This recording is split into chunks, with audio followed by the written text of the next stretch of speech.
I think what a lot of people don't realise is I didn't really pursue a career in medical aesthetics. Cosmetic dermatologist, Dr. Patrick Treacy. Dr. Patrick Treacy. Dr. Patrick Treacy. Patrick Treacy. Dr. Patrick Treacy. Hello, I'm Dr. Patrick Treacy, visiting professor in dermatology, and I'm globally recognised being one of the pioneers of aesthetic medicine.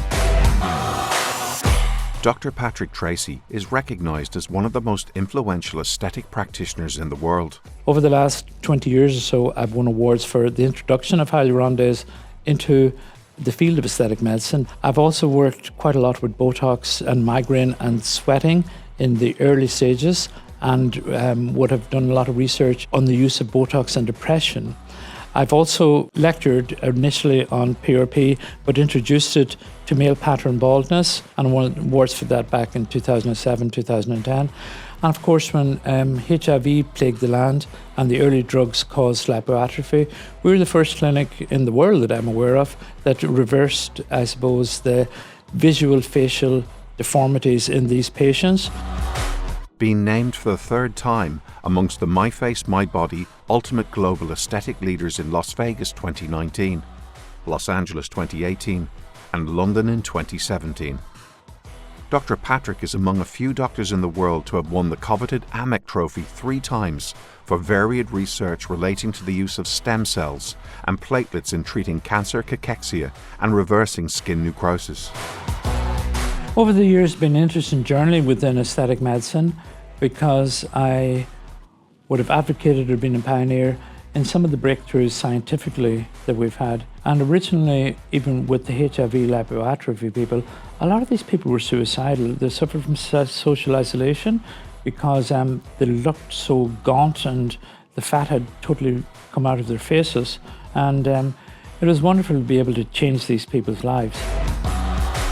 Dr. Patrick has received many international awards from the United States, UK, France, Monaco, Mexico, Azerbaijan and Pakistan for contributions to the development of aesthetic medicine. In terms of international awards, myself and the clinic have done really well over the last couple of years. Ailesbury Clinic has won top clinic in Ireland 5 out of the last 7 years, and 2 of the years that we didn't, of course, we were closed for COVID.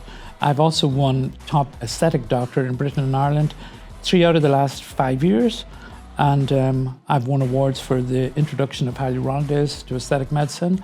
I've won awards for the use of PRP and hair growth. I've won awards for wound repair, and I won top aesthetic physician in the world for work we've done on reversing vascular necrosis. Dr. Treacy is globally recognised practicing throughout the globe, even working for the Royal Flying Doctor Service in Australia. On returning to Dublin, Patrick set up the Ailesbury Clinic, pioneering cutting-edge technologies in the new field of cosmetic dermatology, championing treatments including the use of Botox in non-cosmetic procedures. This brought global superstars to his doorstep, including the king of pop himself, Michael Jackson, Sinead O'Connor, and many others. Dr. Drew from CNN had asked me about did we use propofol on Michael Jackson when he was in Dublin, and we did on 2 occasions. And then also I remember before Sinead O'Connor went on Dr. Phil, she had a little video on social media and she had said that I want Patrick Treacy here by my side to not only treat me but support me in this program. So there has been an international media profile that way. Dr. Patrick has published 7 best-selling books, such as The Needle and the Damage Done and Aesthetic Complications, and is in the process of publishing several more.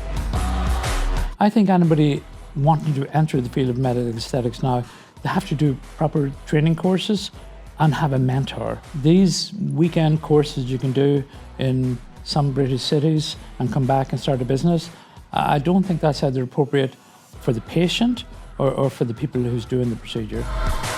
Dr. Patrick's work extends beyond medical science to a strong passion for helping global communities, serving time as a doctor in Baghdad during Saddam Hussein's reign, Africa, Asia, Australia, America and the Middle East, and has major plans in the coming months to continue his humanitarian efforts. In terms of the future of aesthetic medicine, I can see a whole crossover in combination with conventional medicine. For instance, we get a patient dying from cancer at the moment nobody is really looking at the aesthetics of the patient. They're going to give chemotherapy, which is obviously going to poison more cells, make the patient look worse in terms of weight loss. And I've done some papers on how to control cachexia. And as we live longer, we want to obviously look better. In many ways, I'm really looking forward to that whole new approach to medicine.